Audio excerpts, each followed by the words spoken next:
जीवनात पैशाला खूप महत्त्व आहे. व्यक्तीच्या विकासात पैसा महत्त्वाची भूमिका बजावतो.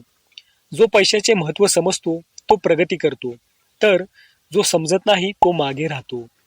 पैशाचे व्यवस्थापन कसे करावे हे आजच्या काळात प्रत्येक व्यक्तीने जाणून घेणे खूप महत्त्वाचे आहे. प्रत्येक व्यक्तीने आपल्या उत्पन्नाचे आणि खर्चाचे योग्य नियोजन करावे. एका सामान्य व्यक्तीने आपल्या उत्पन्नापैकी किती रक्कम आवश्यक गोष्टींवर व किती रक्कम अनावश्यक गोष्टींवर खर्च होते याचे विश्लेषण केले पाहिजे. यामुळे व्यर्थ खर्च होणारे पैसे वाचण्यास मदत होते. उदाहरणार्थ, 10 ते 30,000 दरम्यान पगार असणाऱ्या व्यक्तीने खालीलप्रमाणे खर्चाचे नियोजन करावे.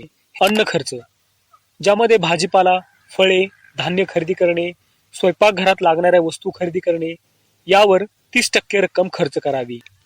घर भाडे, यावर 25% रक्कम खर्च करावी. वीज, पाणी, गॅस, वीज बिल, पाणी बिल, गॅस रिफिल करणे यावर 10% रक्कम खर्च करावी. प्रवास खर्च, महत्त्वाच्या कामासाठी ये जा करणे यासाठी 10% रक्कम खर्च करावी. इतर खर्च, किरकोळ खर्च जसे मुलांचे शालेय साहित्य खरेदी करणे, मेडिसिन खरेदी करणे, विजेवर चालणाऱ्या घरगुती उपकरणांची दुरुस्ती करणे यासाठी 5% रक्कम खर्च करावी. बचत, भविष्यकालीन गुंतवणूक यावर 10% रक्कम खर्च करावी. आपत्कालीन निधी, अचानक नोकरी गमावल्यास, दवाखान्यात खर्च झाल्यास, चारचाकी दुचाकी दुरुस्ती करणे अशा इमर्जन्सी वेळी हा पैसा वापरता येतो, तर यासाठी 10% रक्कम शिल्लक ठेवावी.